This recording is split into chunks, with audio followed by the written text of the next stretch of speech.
We started. Okay, so just warm welcome to everyone. Welcome back to the third day of the Jobs and Development Conference. So my name is Nancy Chau, calling in from Ithaca, New York. I hope you're all well. This morning we have 6 excellent papers. Just a quick note: the first paper of our conference of our session today, Gonzalo's paper cannot be presented today, but he's here with us among the panelists, and so hopefully he will nonetheless be able to join us in our discussion.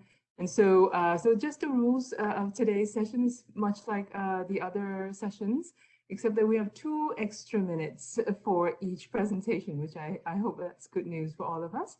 And so for each presentation at around the 9-minute mark, I'll briefly come in and let you know that you have 3 minutes left. If you want to continue to present, that's fine. If you want to leave some time for question, that's fine as well. And for those of you who are in the audience, welcome, and please do send in your questions from our chat function here.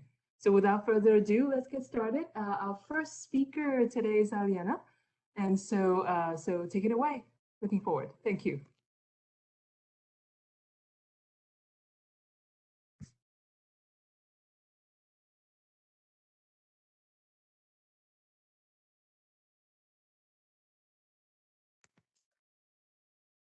Eliana, are you able to share your screen? Okay. Let me do that now. You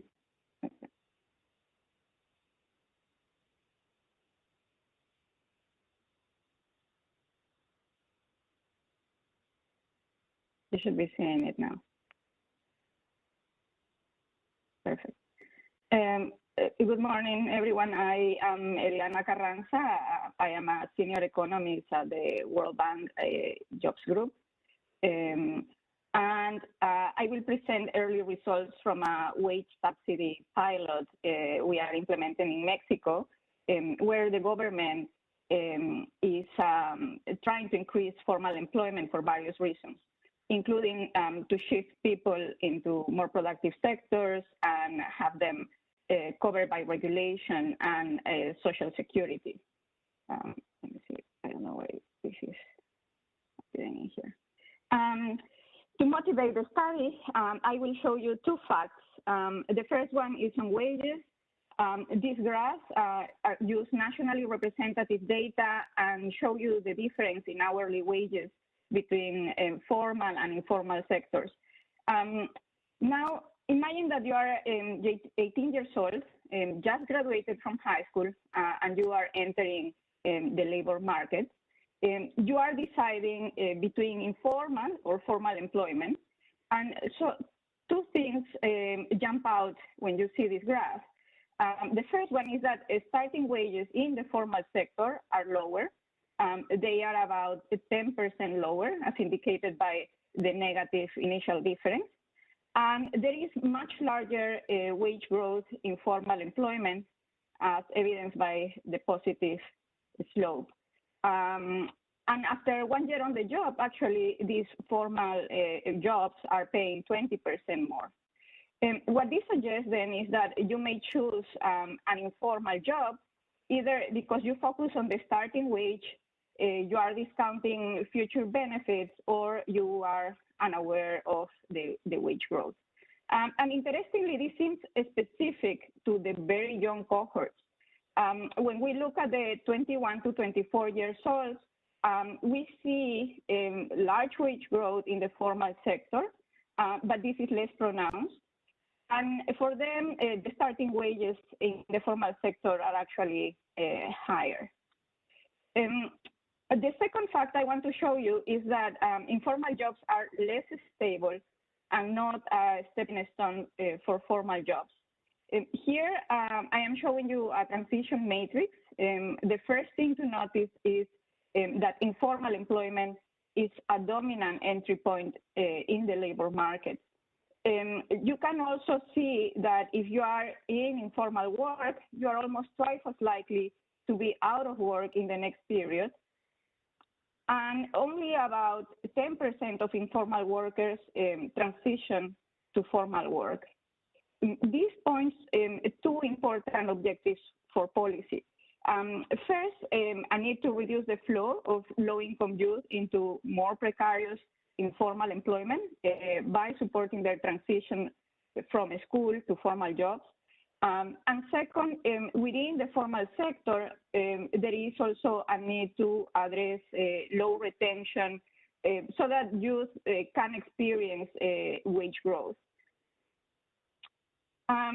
So against this background, we asked whether a temporary wage incentive could put secondary school graduates in a better employment pathway, and by encouraging them to seek and stay in formal sector jobs.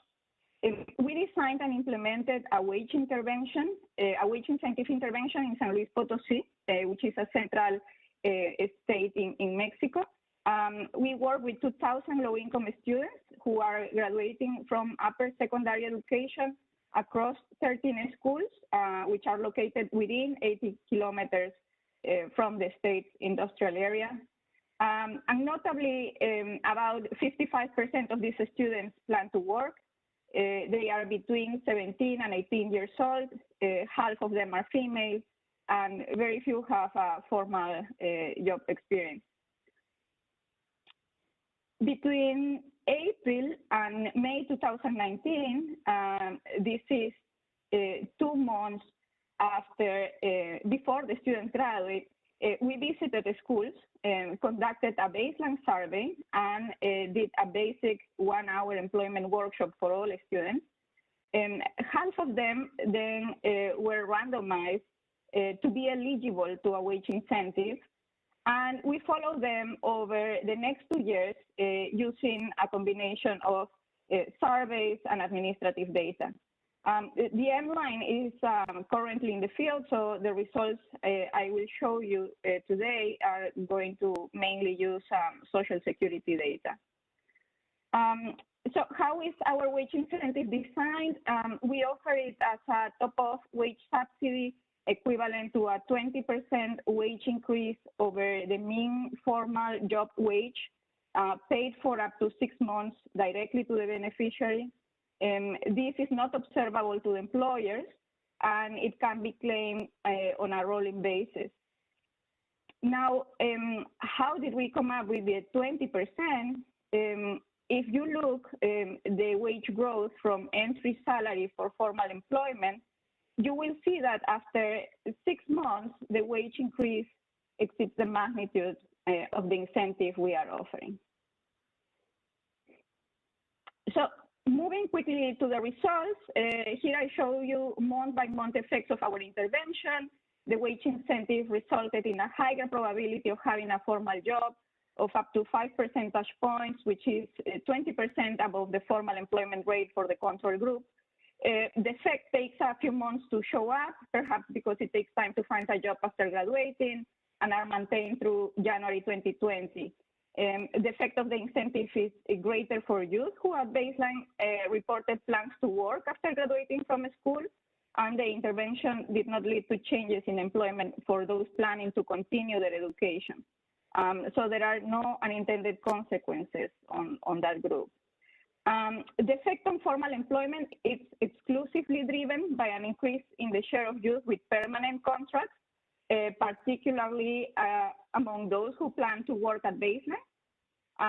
The month-by-month impacts that you can observe here are similar to the ones that I showed you previously in terms of the pattern that they follow.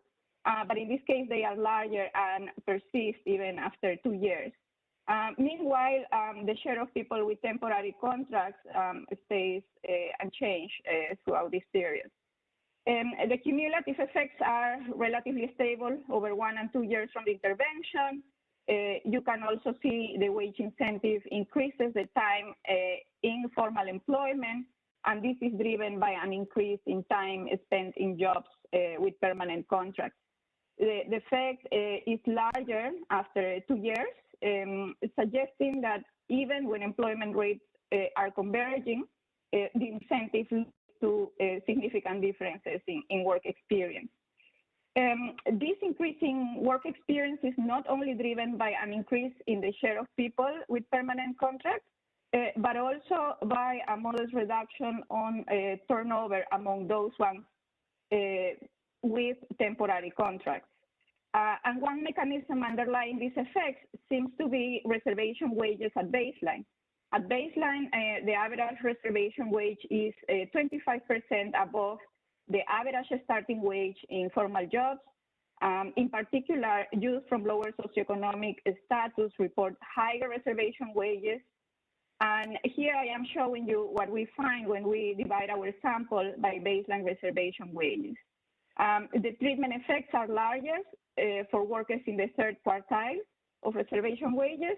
This group has a reservation wage of up to 20% above the mean starting salary in the formal sector. And precisely by design, this group should be the most affected by our incentives if reservation wages are binding. And interestingly, the formal employment effect for this group seems to be masking a large switching from temporary to permanent contract jobs. As I mentioned, we are currently collecting online survey data. We hope to learn more about whether the formal employment impacts are driven by people who leave the informal sector or unemployment. And the online data will also allow us to test for the importance of other mechanisms. For example, whether youth are unaware of the benefits of permanent formal employment, or whether they discount future benefits heavily. And we hope this will inform how to best design not only wage incentives, but also other programs aimed at increasing employment and retention in formal jobs. Thank you all for your attention, and an acknowledgement to our excellent project team who made this work possible. Thanks. Well, that was excellent timing, Eliana, exactly at the 10-minute mark here. So we have a bit of time for questions and discussion. I haven't seen anything on the chat yet, but I'm very curious. These are amazing and really interesting results because it kind of basically turn our kind of preconceived notion about formal jobs on its head.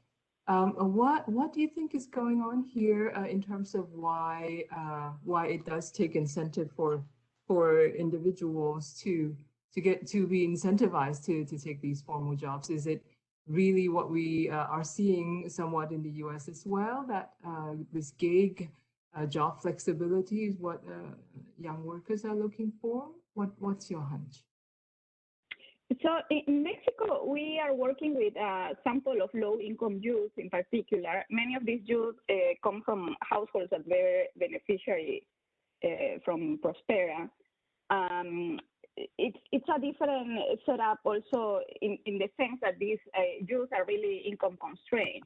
And the government had this concern that they have been investing, for many years on developing the human capital of this new generation, and yet, they are not obtaining the higher returns to those human capital investments because they end up trapped in the informal sector. So that was one of the reasons, why we were focusing on exploring the wage channel. The other one is in conversations with the government, as well as with youth and people who work in employment services. And the private sector themselves, they were recognizing that they pay very low, entry-level wages, and that is one of the reasons probably why the youth were being discouraged.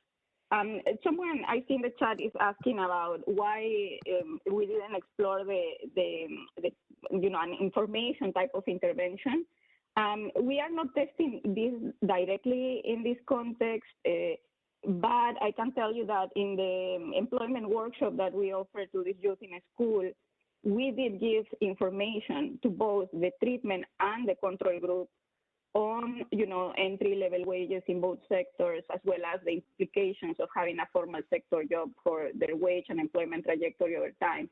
And so the effect that we are observing here for the wage incentive is, after the fact that we gave that information to the control group as well. So there may be something that goes beyond a pure information explanation behind this. Yes, so thank you so much. And so I see that Sam has a question, Sam Jones has a question here as well. We don't have too much time, but I wonder if you would care to answer maybe just briefly. I'll just quickly read out the question. So here's a two-part question. First, the motivation you gave points to an information problem. So could you clarify why you went with a wage subsidy, which is expensive? Secondly, if the firm benefits indirectly from the subsidy revealed by higher wages and retention, why don't they offer high wages exactly? So briefly, maybe less than 1 minute. Thank you, Eliana. Thank you. Well, so as I mentioned, we did give information to both treatment and control groups on the wage trajectories. Regarding the firms and whether they benefit indirectly from the subsidy, yes, this could be the case, to the extent that, work seekers, when they are searching a job, they are more willing to accept a lower wage offer because now they have our incentives, which will bump them up. But what we are observing when we tabulate, the wages for people in our experiment is that actually the wages that they are paid, both treatment and control group in the formal sector, are exactly the same at entry, which is telling us that this is not happening, that these kids are not passing part of their benefits to the firm. Why the firms don't offer higher wages ex ante? It seems that higher education is not good enough as a signal of productivity. It doesn't allow them to differentiate high ability versus low ability workers. These are kids that do not continue studying. And among those groups, some of them are people who are income constrained. Some of them are people who just have a deficiency in learning that doesn't allow them to continue school. Firms cannot really these two things. And that's a topic that I have explored, in previous projects in South Africa with Rob working. Yeah. Excellent. Eliana, we've got more questions coming up, but I'll copy those for you in chat. Thank you so much. This is excellent. Thank you. So our next speaker is Lukas Hensel from Oxford, and he will be presenting a paper on formalized employee search and labor demand. Welcome, Lukas, and please go ahead and share your screen. Thank you. You have 12 minutes. Thank you. Do you see my screen? Yes, yes. Perfect. Yeah, thank you very much for giving me the opportunity to present here. And I'm sorry to have arrived a bit late for this session. There was some problem in transcribing the time to my calendar. I am based both at Peking University and the University of Oxford currently. So that's where a bit of the time discrepancy might come from. This work is this paper is joint work with Tsegai Tekle Selassie at the Policy Studies Institute in Addis Ababa, Ethiopia, and Mark Witte at IZA. And we start out with the observation that informality is a key characteristic of many markets in low and middle income countries. One of them is the labor market. And we are particularly interested in the firm side, in studying the firm side of the labor market and how informal firm practices affect labor demand and firms' employment policies and search behavior. In our context in Addis Ababa, we can already see that only very few firms, this is the sample of our study, which is not quite representative, but we are relatively certain this also holds in the wider economy. Very few firms actually engage in formal search practices, whereas network search is super common.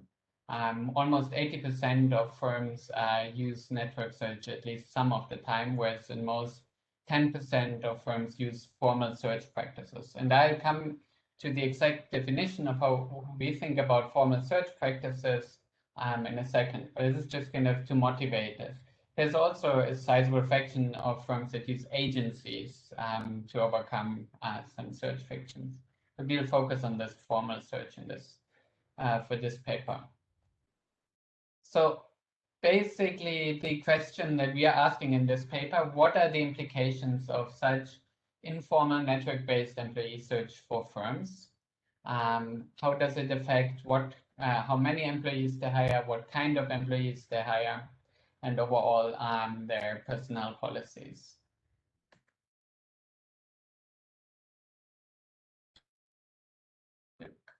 Sorry, it's a bit slow. So before I go into our empirical work, I wanted to briefly lay out a few theoretical considerations, because this prevalence of network-based hiring could have has two theoretical effects. On the one hand, it can be individually optimal for firms, but it can also lead to a reduction in aggregate labor demand. This is a recent working paper modeling this in a relatively stylized framework, but the idea is that firms are basically constrained in the size of their network, and hence in the number of potential hires that they can make. The networks can be beneficial because it can alleviate information frictions, which are important in labor markets, and they can also potentially reduce moral hazard as workers kind of vouch for each other when they're hired. But when networks are available and hiring through networks is prevalent, this can also discourage the use of formal search channels, and then ultimately lead to smaller firm sizes and potentially also to a worse skill distribution of employees among workers. And a result to which we will also be able to speak a bit is network-based hiring can prevent firms from learning about the quality and quantity of applicants available through formal search channels. And as you'll see later, we actually find that firms do indeed have imperfect information about the applicants obtained through these first search channels. So what do we do here very specifically?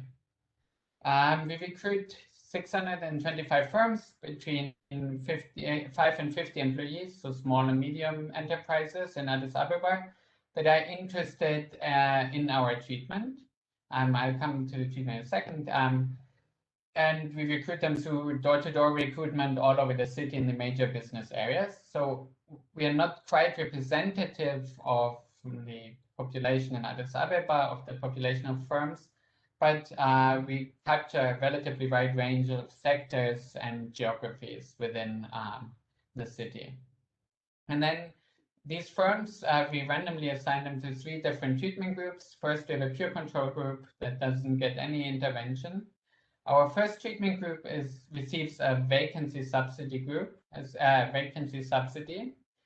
Basically, what that includes is that we offer all firms in this group to post their vacancies for free on online and offline job boards, on dedicated social media channels, and in the main weekly newspaper in Addis Ababa, where the Reporter, where many job postings are posted.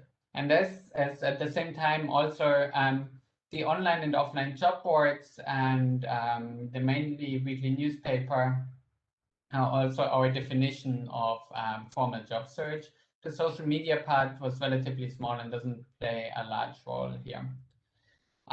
We have a second treatment group where all firms are also offered these vacancy subsidies, but on top of that, we offer them to screen all applicants for a selection of skills that we offer firms a menu of 10 skills that they can choose from, and then we pass on the information, the test results to firms so that they can hopefully make better decisions about who to hire and to facilitate the screening process a bit.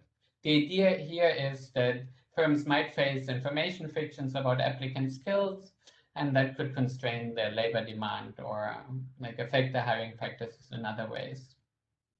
For most of the analysis that I'm going to show you, we are going to pool the 2 treatment groups in our analysis because we don't find any differences we had pre-specified to do that in case we wouldn't find any differences, just to increase power. And treated firms were eligible to receive treatment for a total duration of 4 months. And the whole experiment took place from April to October in 2019 and had a staggered rollout.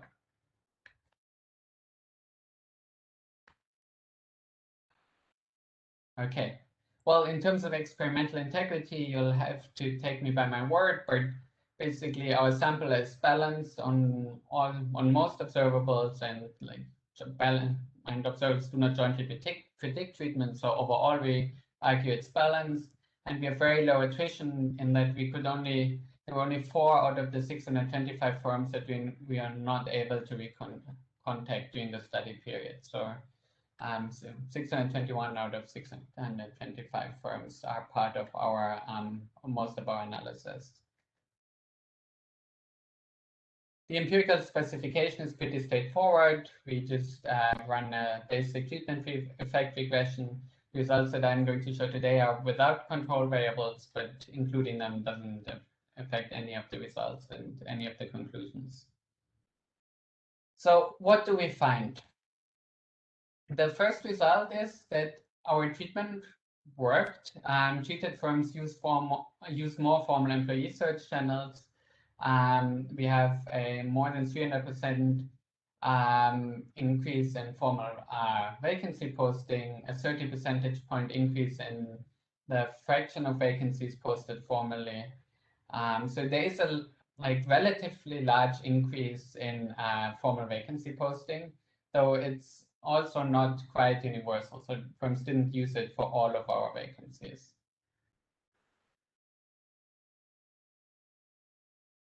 So in terms of vacancy creation, did our intervention lead firms to create more vacancies? And the answer here is no. We don't find a significant impact either on the extensive margin or the intensive margin of vacancy creation. We find a marginal decrease in the likelihood of any hire. And this is driven by the fraction of vacancies that go unfilled in the treatment group. So we find that treated firms are significantly more likely to leave vacancies unfilled.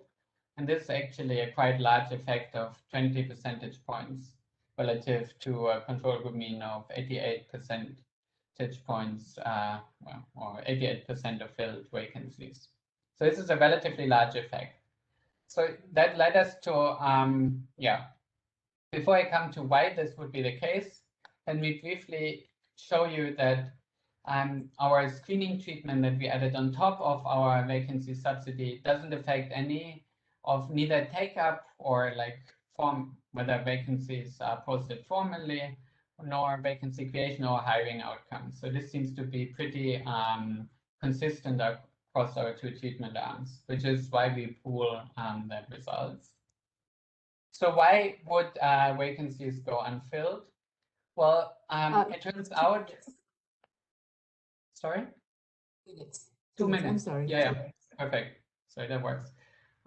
Well, vacancies go unfilled, we think, because firms shift the composition of their vacancy creation. They create more white-collar vacancies, which are relatively high-skilled.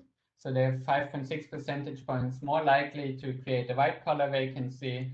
And accordingly, also the fraction of white-collar vacancies increases by 6.4%. Whereas we see a similar size decrease, though not quite significant, in the number of firms posting any non-white collar vacancy. So it seems to be a substitution towards more high-skilled, potentially more difficult to fill vacancies. And indeed, when we look at it on the next slide, we see that firms, while they create more white-collar vacancies, they're actually not more likely to conduct any more white-collar hires, and indeed they reduce they're less likely to conduct any non-white-collar hire. This is despite an increase in application numbers due to the formal search channels, but they don't seem to be able to find suitable candidates and end up not hiring workers when they decide to post white-collar vacancies. So these were the results for our main during the treatment period. And then we also collected data on our firms and managers for 2 months after the intervention ended to see whether they would, like, changes in behavior would persist. And let me just briefly summarize these results because I don't have that much time. Our first findings is that managers do update negatively about the usefulness of formal search channels. That's both on the quantity and of the quality of, like, applicants obtained through these formal search channels. They are not more likely to use formal search channels after the intervention ended, so they go back to hiring through informal channels. And third, we find that the effects on labor demand composition, as we call it, so the increase in white-collar vacancy creation persists, but we see an overall decrease in hiring levels, mostly driven by non-white-collar workers. And here we find suggestive evidence that managers work hard to retain existing employees by increasing their wages, for example. This evidence is suggestive. It's not always very significant, but we think that's a plausible story explaining this pattern. So where does this leave us? Where do we think our results fit in the broader literature? Well, on the one hand, we show that barriers in the hiring process, such as the cost such as the cost and availability of formal search, employee search channels, can affect the composition, but not the quantity of firms' labor demand. That's in contrast to some of the other findings in the literature where the researchers mostly focused on the quantity here. One takeaway from our finding is as well that formal employee search does not seem to be an important constraint to firms' labor demand on the quantity side. Though there is also, obviously, our study is only a partial equilibrium study, and when it might change if work seekers at the same time are also encouraged to use these more formal search channels. A second, we think, key contribution of our study is that firms' information fictions about applicant skills do not constrain formal employee search. So that's speaking to a literature on the work seeker side, showing that information fictions are actually quite important and can improve work seekers' outcomes and potentially even match quality. But in the context of our study, this doesn't seem to be something that firms particularly value or that changes their behavior.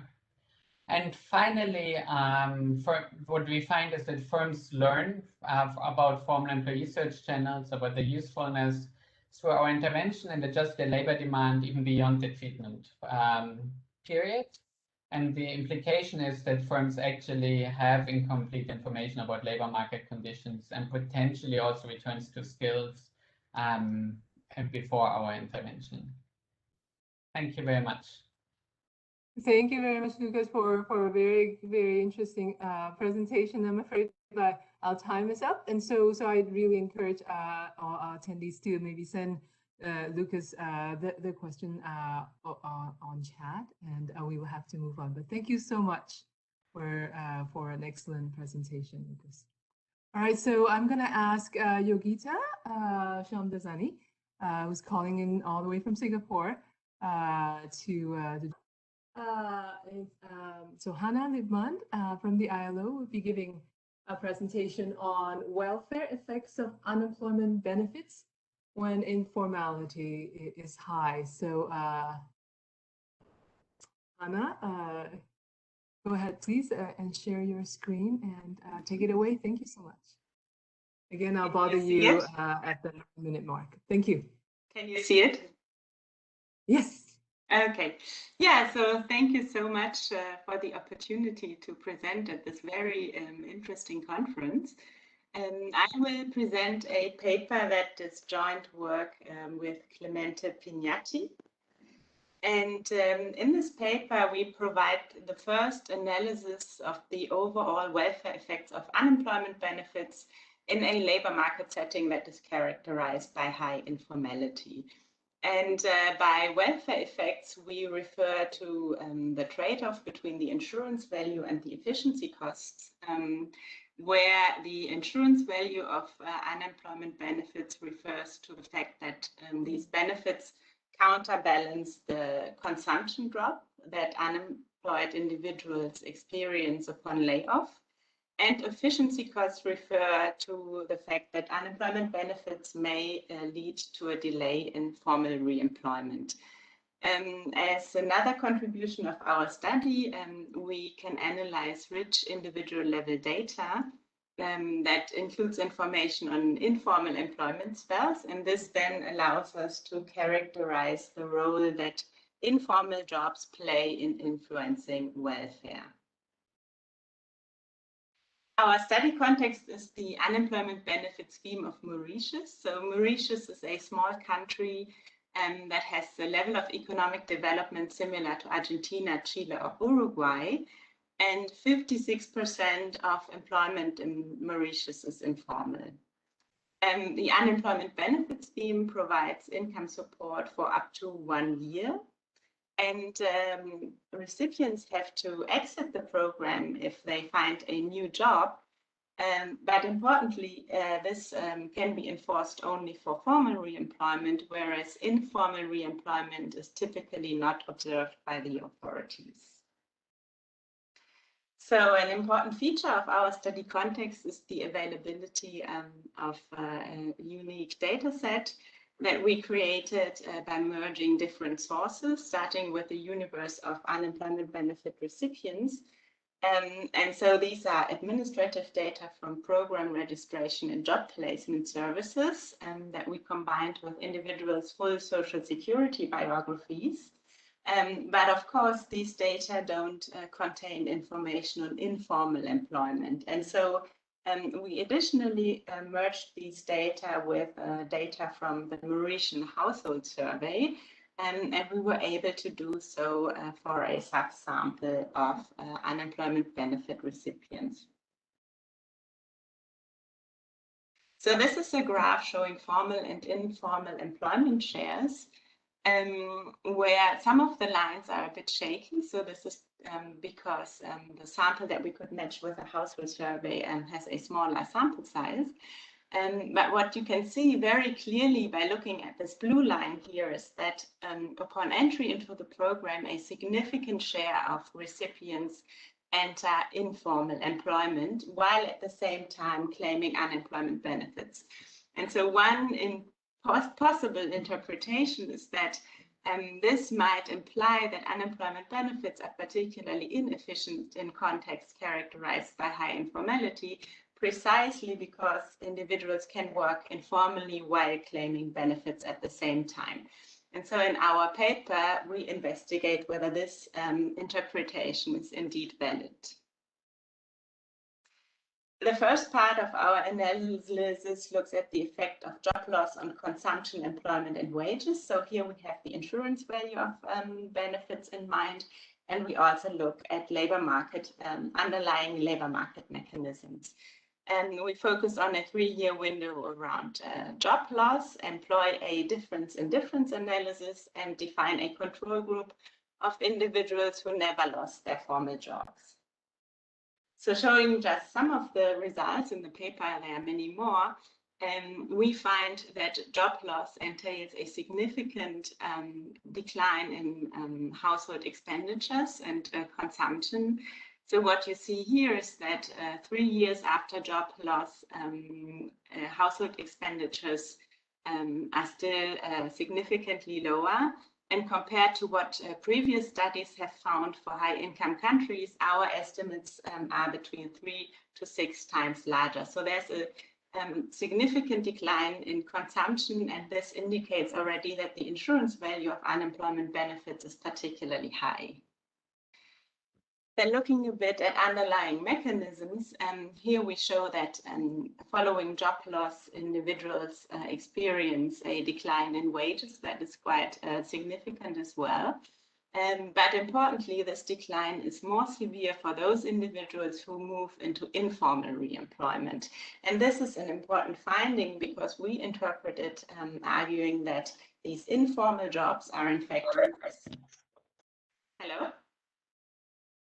Can I continue? Or? Okay.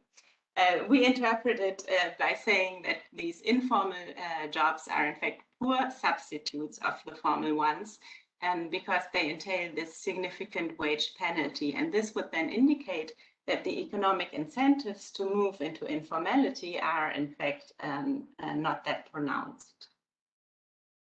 In the second part of the analysis, we look at the effect of benefit generosity on benefit duration and re-employment. So here we look at the efficiency cost side of the story, and we conduct a regression kink analysis, exploiting that benefits are kept at an upper bound, and this generates plausibly exogenous variation in benefits that individuals receive in the proximity of this kink. Of course, we carefully investigate whether the identifying assumptions appear to be met in our context, which seems to be the case. So looking here at the effect on benefit duration, the scatter bin plot shows that indeed there is a change in slope in the proximity of this kink point. And in terms of analytical results, what this means is that if benefits are increased by 1,000 rupees, so this is $61 per month, then on average, recipients receive benefits for a longer time, and the effect amounts to 0.18 months. The associated elasticity we can again compare to other studies. What we find, perhaps surprisingly, is that the efficiency costs that we find are comparatively low if we compare them to what studies find for high-income countries. So we also want to understand the role that informal jobs play here. So we also conduct regression kink analysis looking at formal and informal employment. And we do find that there is a substitution, so higher benefits induce individuals to move from formal to informal employment, and the details are given in the paper. But we also find that these effects are comparatively small and do not persist across time. So this is again consistent with this interpretation that the incentives to move into informal jobs are in fact not that high. So the third part of the analysis then brings together these different pieces. So we have we rely on a simple job search model that has been extended to labor markets characterized by high informality. And consistent with what I said earlier, the high insurance value and the comparatively low efficiency costs imply that welfare is positive for any value of the coefficient of relative risk aversion above 1.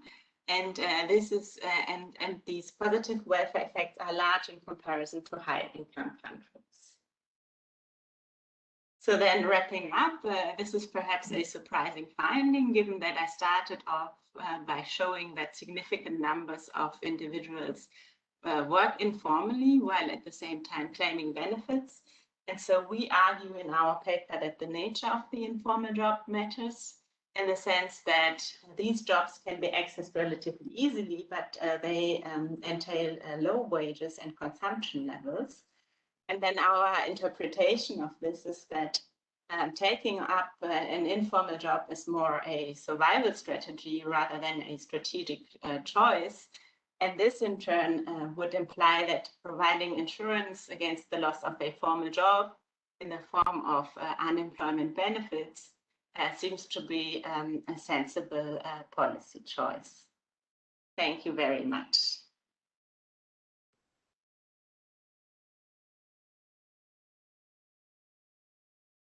Hello?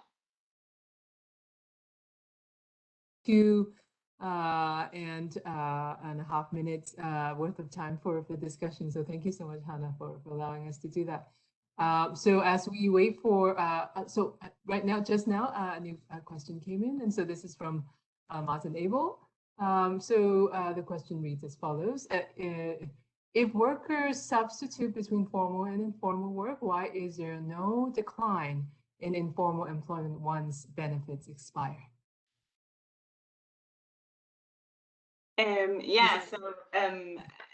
That is a good question. So I think the point here is that it's actually very difficult to enter formal jobs. And so this channel that you have in mind, it's actually not as straightforward as one would think. And so the substitution that we find, yes, so this takes place within this year, while individuals receive unemployment benefits. But then if we look at the second year, there's actually a null effect. So there's no difference anymore between the probability of working formally or informally. So there's no, across time, no persistent effect, neither towards formality nor towards informality. Excellent. So while we wait for other questions to come in, I was very curious. You mentioned that you wrote a job search model to think about the situation a little bit better. I'm curious about how you think about search in this context between, a formal and informal employment. What scope do workers have to find formal versus informal jobs? Do you care to comment, maybe just very briefly?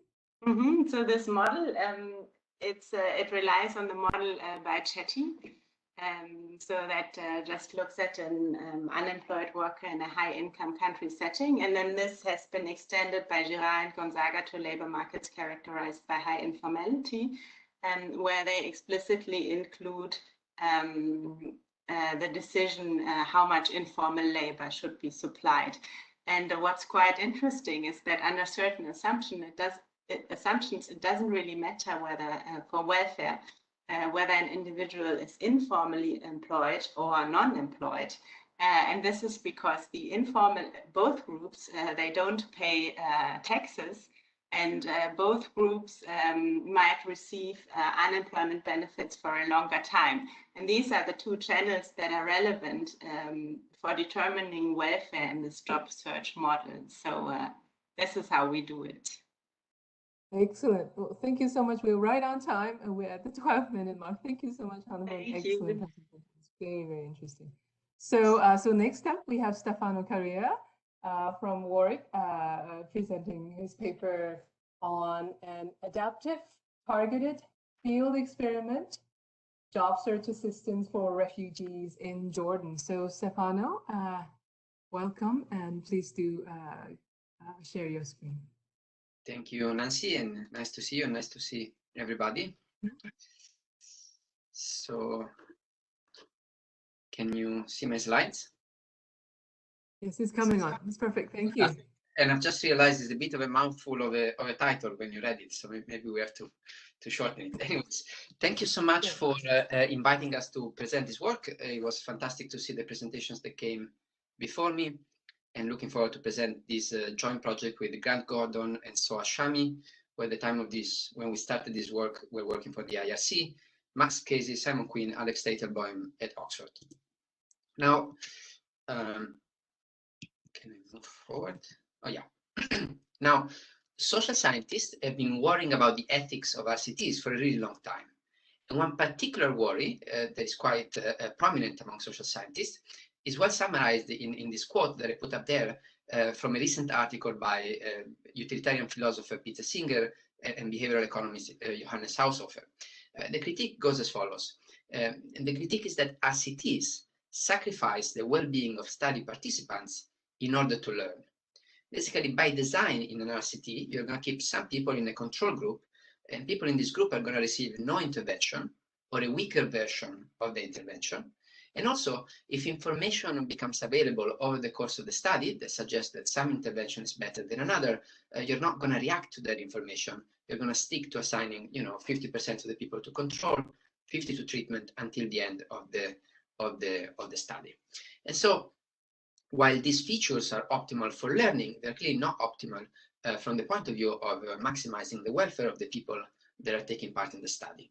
So the critique goes that says that there is a trade-off between this learning objective and this welfare objective, and RCTs have the problem that have been designed to pursue only the first goal, sometime at the detriment of the second one. This critique has been articulated by many people. Angus Deaton very prominently and very recently made a version of this argument.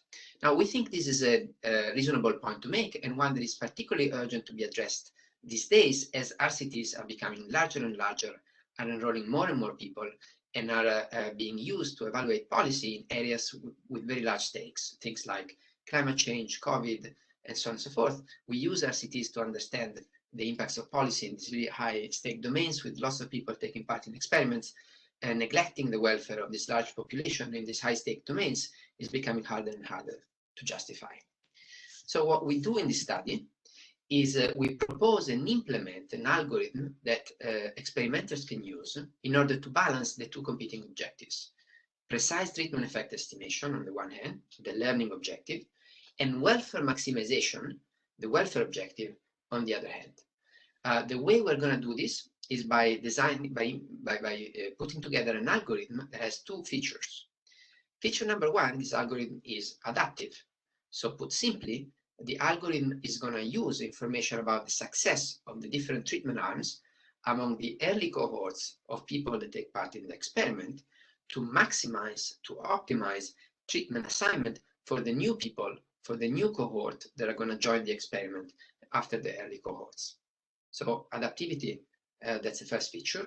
And the second feature is that it's targeted in the sense that it's going to treat different socio-demographic groups differently. And it's going to try to target each cell, each specific socio-demographic group with the treatment that works best for them.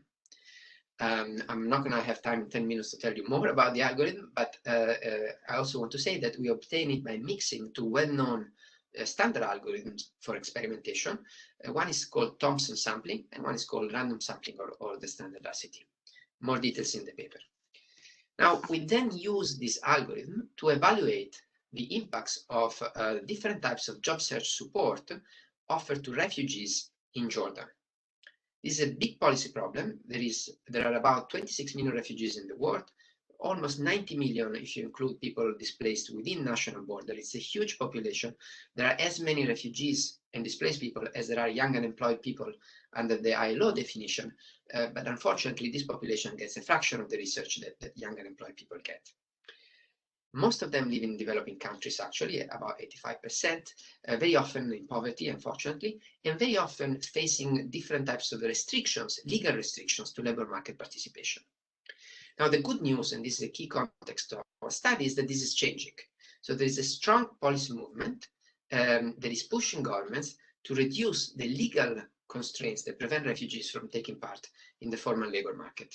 And Jordan, the context of this study, was one of the first countries that passed an ambitious set of reforms of the Jordan Compact, where the government did precisely that. So they introduced a system of formal work permits for refugees. So they moved from a situation where refugees were simply not allowed to work in the formal labor market to a situation where refugees could work with some obstacles, but could work in the formal labor market for blue-collar jobs. But as these legal barriers are being lifted, we have very little information about the remaining obstacles that may prevent refugees from securing the jobs that, at least formally, are now available to them. And you may think that the search frictions that have been identified in the previous literature, there are many people in this virtual room that have contributed to that previous literature, that those search frictions that we know exist for young unemployed people may be particularly large for refugees. Refugees have lost assets, jobs, networks, and so on during displacement, so they are particularly likely to be liquidity constrained, and we know job search is expensive. They have little information on the new labor market, a few credentials to signal their skills to employers. Information is an issue, and also displacement is likely to be traumatic, and that may exacerbate some of the psychological barriers to job search that have been identified in previous work. So what we do in this paper is that we offer the first experimental test of whether those three constraints, liquidity, information, psychological constraints, prevent refugees from securing jobs in the formal labor market. We do this by offering three interventions: a cash intervention that relaxes the liquidity constraint, an information intervention where we based on some of our prior work, we give tools to refugees to signal their skills to employers and information on how to approach the formal labor market. And then we offer a behavioral support intervention inspired by the work of Martin, who I saw was in the room as well, and others before him, where we give refugees a goal-setting tool that will help them address self-control problems. As I said, we implement this in Jordan with a sample that includes both Syrian refugees as well as vulnerable Jordanians, in partnership with the IRC, that's a reputable NGO working in the space of refugee policy. Now, what do we find? We have three key findings. Finding number one, we find sizable impacts of the cash grant on both refugee employment and earnings 2 and 4 months after treatment.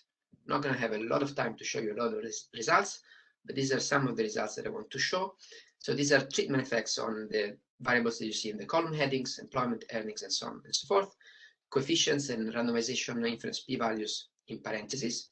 And you can see that cash increases employment by about 4 percentage points over a mean of only 5% after 4 months. This is significant at the 5% level, while information and the behavioral support intervention do not. This cash grant, we then present complementary evidence showing that related to job search, related to treatment effect heterogeneity, related to patterns in the control group, all pointing to the fact that there may be binding liquidity constraints that are driving the strong impacts of cash. In particular, one picture that I like quite a bit is this one. So this one gives you the control correlation between a measure of liquidity at baseline expenditure, and a measure of job search intensity, the number of applications that people send. And you can see, so this is non-experimental, purely correlational, but precisely as you would expect in a model with strong liquidity constraints, we find a very steep relationship between liquidity and job search.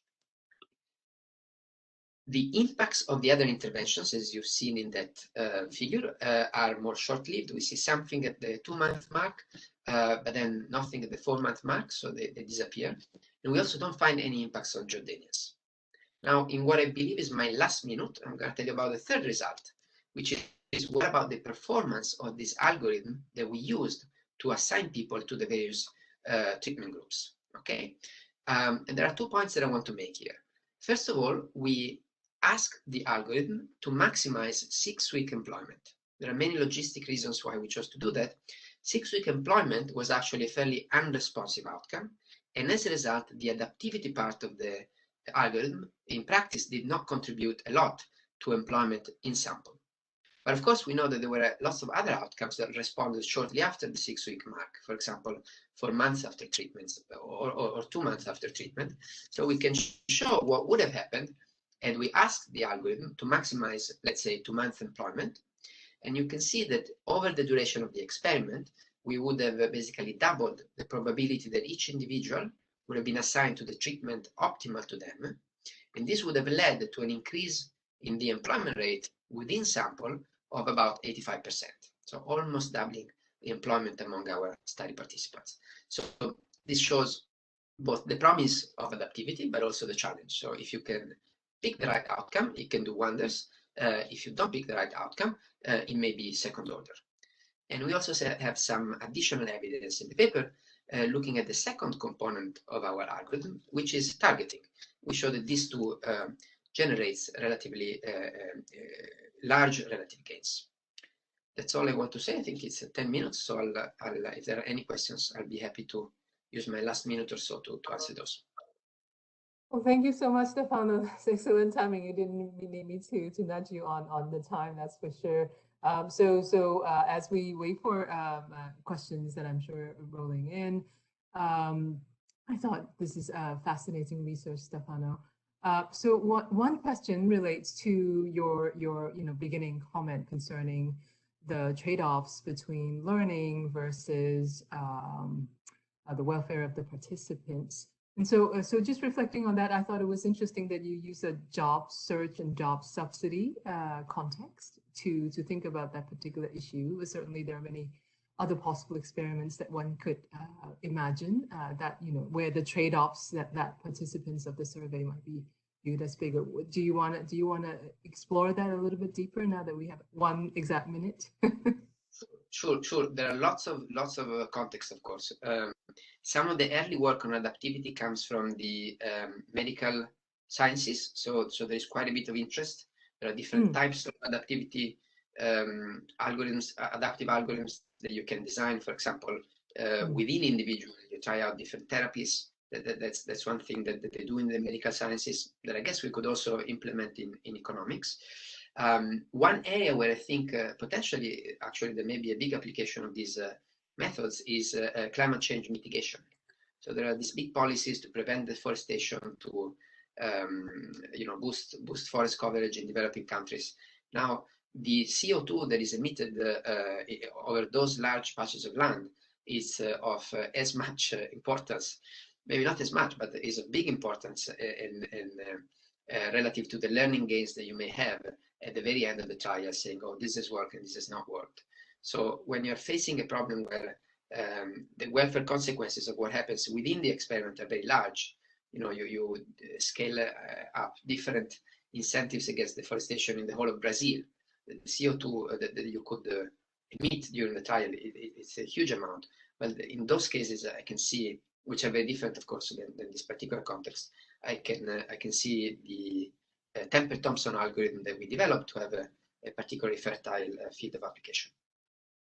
Wonderful. Well, thank you so much. I again would encourage attendees and others to send in questions through chat or perhaps directly to our speakers as well during or perhaps after the conference is over. So we're doing just fine in time here. So let me welcome our last speaker, Swati Dhingra, at the LSE, to give a presentation on the crisis and job guarantees in urban India. So Swati, please take it away. Thank you so much. Perfect. Again, I'll stop you at the 9-minute mark. Thank you. Okay, great. Thanks so much. And I'm really excited to be here. So thanks a lot for including me on the program. This is joint work with Stephen Machin, who's also at the LSE. And since this is a very short talk, I'm going to just give a very broad flavor of what we've done. So there's a huge literature, of course, on job guarantee schemes, and they're very important even in the public as well as the academic debate, with Gordon Brown, Amanda Ocasio-Cortez saying that they would like to have job guarantees in their respective countries. And more broadly, since COVID-19 has happened, they've emerged as an important policy tool to be able to address the displacement that's happened, in particular of informal workers, mainly because these are a new set of people who are entering poverty, so they're typically not covered by your typical anti-poverty alleviation program. So what we're looking to focus on particularly is quantifying the value of a job guarantee to workers in fairly low income settings in India, where there is a lot of sort of clamor, both in policy circles as well as academic circles, to try and sort of broaden the gamut of the National Rural Job Guarantee Program to urban areas, primarily because these are urban areas which are catching up in terms of poverty rates with rural areas, and because there's a huge informal workforce, very young, 68% of people are below 40, and there's fear that this would have scarring effects on them as well as their communities if they continue to be out of work due to COVID and other factors for a long time. The key issue, of course, that's emerged is we don't know what the value of a job guarantee in urban settings would be, where there's a lot varied levels of skills, and there's not quite that set of tightly knit village communities which exist in agricultural areas. So in terms of sort of the questions that we address, I'm not going to focus at all on the first part today. I'm going to really focus on the second part, but just to give you an idea of what the first part shows. We look at whether the presence of having a job guarantee in your pre-COVID employment actually does anything for you when COVID-19 hits. So what we did was a primary survey of over 3,000 workers. They're all between 18 to 40 years of age. All of them are employed in January, February, before COVID-19 really starts out in a big way in India, in North India in particular. And we look across sort of these 3 low-income states in India, Bihar, Jharkhand, and Uttar Pradesh. We have about 150 urban ward clusters in these areas, 50 each from each of the 3 low-income states.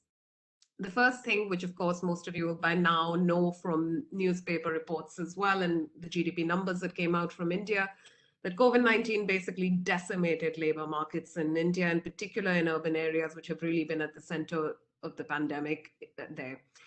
So in terms of sort of the losses that you're looking at, with on average 80%, there was an 80% earning loss during the lockdown months. And if you separate that out by those workers who had a job guarantee in their pre-COVID work versus those who didn't, what you tend to find is that the employment and earning losses are huge, but they're smaller somewhat for the ones who did have a job guarantee.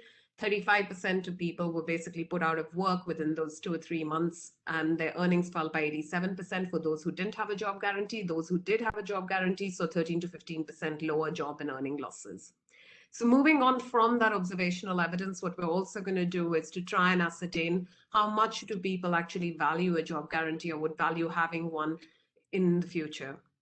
So despite the crisis, which resulted in these large earnings losses, which are an order of magnitude bigger in India than, say, a typical developed country for which similar data have been collected, what you find is that despite that, there's a sizable willingness to pay for a job guarantee among workers who didn't have one before. And this is how we're going to try and quantify it. This is a fairly standard technique in labor economics, going back at least to Hank Farber's paper in 1983, which tried to look at what the value of being a union member is to workers.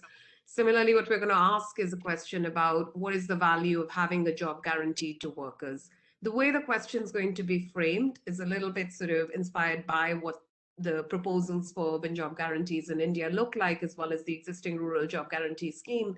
So we're going to ask people that assume for one reason or another. So on the left-hand side, what you can see on your screen is basically the job vignette as it appears on the screens of the enumerators. And I'm going to just break it down and explain what the key features of that job vignette are. So they're going to be offered 2 new jobs, job A and job B. We're going to ask them to think that these are identical in all respects, except the wage guarantee profile that's being offered there, though it's stuff in bold. And what that's saying is that job A basically is going to offer you the same wage that you've told us you get in your usual work before COVID, or if your COVID work has continued to be, if you continue to be employed, then that's also your current job. And in job B, you're going to be given 1 minus some markdown, which is picked up randomly by us from in the integer values between 0 and 40, and you're basically going to get a markdown on your usual wage. So just to give you an example, so in this particular example, job A, the person's daily wage is 300 rupees. They're not going to get any guarantee of work. When the job experiment sort of randomly picks a value, in this case of 20, I think, it would be 240, and that would be 100 days of guaranteed work. So that's the way the stated choice experiment is set up. And we're now going to sort of, it seems to be going the other way for some reason. Maybe if I click enough, I'll manage at some point. Okay, sorry about that. So from the stated choice experiment, we can then ask the question, how many people choose job A versus job B? And job B is the one which has the job guarantee. So what this graph is showing you on the y-axis is the proportion of people who chose the job guarantee in the stated choice experiment. And on the bottom axis, the x-axis, what you can see is that the wage markdown that they were given, anywhere between 0 to minus 0.4, so 40% markdown at the very sort of bottom end. And what you can see already from this is these are the 2,500 people out of the 3,000 who told us that they did not have a job guarantee already in their pre-COVID job. And they reveal a willingness to pay of 25.7%. So to be able to get 100 days of guaranteed work, the average person would be willing to pay a quarter of their daily wages to get that job guarantee. The next thing we wanted to explore was what is the reason that these people want job guarantees, and some of the sort of obvious reasons that come up in the literature on job guarantees, the old sort of work by Debraj-Ray on what is a permanent contract versus what is a temporary contract, would say that it really is driven by seasonal fluctuations, and people want to smooth their incomes, and that's why risk-averse people would be the ones who would be more willing to pay for a job guarantee. We find that it goes in the right direction, the willingness to pay, that it's smaller for those who aren't very risk-averse, but the numbers aren't big enough to really justify the sort of really sharp, the sharp differences that you see even by, say, very simple demographic characteristics. So the next sort of question is that there's also a literature on workfare and saying that basically job guarantees, instead of giving people just plain welfare payments, enables them to find work, and that supplements their incomes. And that's sort of roughly what we find, which is that people who reported having limited work and needing more work, those who had only a part-year job, were the ones who were much more likely to choose a job guarantee. So we didn't just ask the stated choice experiment, we also asked direct survey questions, which is just simply asking people, would you like a job guarantee in your current work or your previous work? And also asking people, has COVID-19 made you more likely to want a job guarantee? And consistently, we find that those who need more work are also much more likely to want a job guarantee. What we find also is that the interpretation of a job guarantee, not everyone believes when, say, even if the government says that they're going to give you 100 days of work, that they actually will deliver on that. And what we know from the rural job guarantee literature is that particularly in these lower income states, there's a lot of job rationing that happens under the rural employment guarantee scheme. And people only expect to get about 22 to 46% of the 100 days that they are promised by the government. So in that sense, the willingness to pay that we're finding is roughly in line with the job honoring rates that you would expect from the rural job guarantee. We can also ask people directly, well, what is the reason that you want a job guarantee? And here it's somewhat revealing what COVID-19 has done. So there were so amongst people who said they would like a job guarantee, we also asked them why they would like a job guarantee. And the typical answers look very much like adequate work, livelihood, better livelihoods, livelihood security. So we're going to call those the economic reasons, and we're going to call people who said that it's really only because of COVID-19, the C19 reasons only. And then there were people who wanted it for both types of reasons. And what we find here is that the mean willingness to pay is about 31% for the group that only wants it for economic reasons. The ones who say they only want it for COVID-19 reasons have another 15% to 16% willingness to pay for a job guarantee. And then the ones who want it for both reasons really surprisingly actually aligns pretty well in the sense that they are willing to pay 45% of their wages to be able to get that guarantee. And it's really just a summation of these two, which is 31% and 16%, which doesn't necessarily have to happen because those are completely separate groups of people. 22 minutes. Sure. So I'm going to conclude here with saying that what this paper tries to do is to look at new field data to examine how job guarantees impact urban labor markets. What we know already from India is that there were huge employment and earning losses. People who did have a job guarantee were relatively shielded when this really sort of biggest working crisis in their lives hit them. And it isn't surprising then that when you see what their willingness to pay is for a job guarantee, that's actually quite sizable. In terms of sort of various heterogeneity cuts that one can do, we find that young workers and female workers have higher willingness to pay, and informal workers have much higher take-up rates. So overall, we find that in fact, job guarantees are an important policy lever, not least because workers do value them for the livelihoods that they provide, and people are willing to pay on average about a quarter of their daily wages to be able to get a job guarantee. I'll stop there. Well, thank you so much for an excellent presentation, Swati. This is wonderful. Just like before, we have about a minute or so for additional questions. I'm sorry about my timer. So maybe I'll get started with a brief question. So I thought COVID is a very special context, right, to think about job guarantee. And in particular in India with people getting sick, with people with family members dying and so on. So I think the job guarantee took on a meaning that is deeper than just a job because it now offers a secure income for the family and then this extended network as well. And so I wonder if you want to comment on the quarter, right, 25% wage reduction. Is that big or small? What do you think? So let me put it in the context of where when other people have done various sorts of non-pecuniary benefit evaluations, typically they find fairly small numbers. The one which is really big, which comes out of a representative, in fact, American survey, is about 56%, which is across all types of job benefits that you can imagine, from no benefit to having the best job benefit evaluation.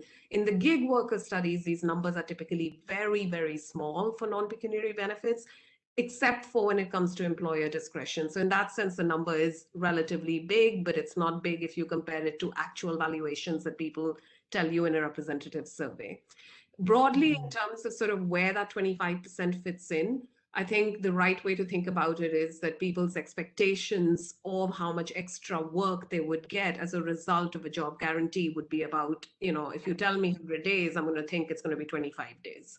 So in that sense, I think people are factoring in that there is job rationing that's happening. So it's not purely that you're getting 100 days more work, you're really getting somewhere in the middle of that.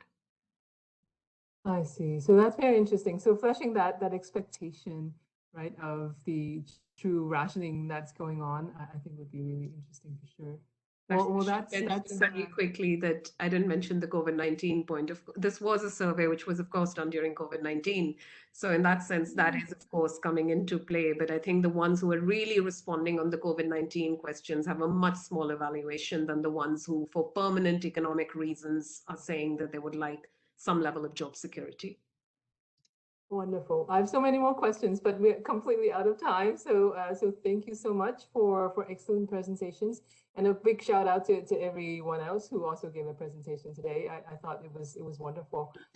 So I think we're due for a 15-minute break.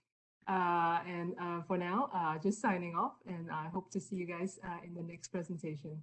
Thank you so much.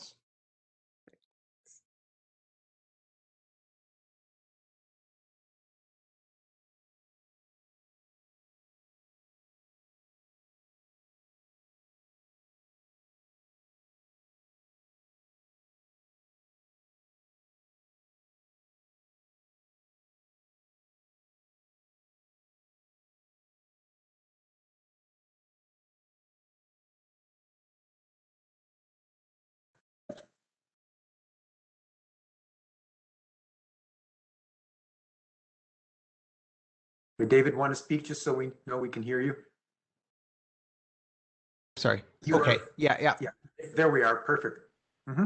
Okay. All right. So we're ready to go. People will be joining and we'll start in 3 minutes. Okay.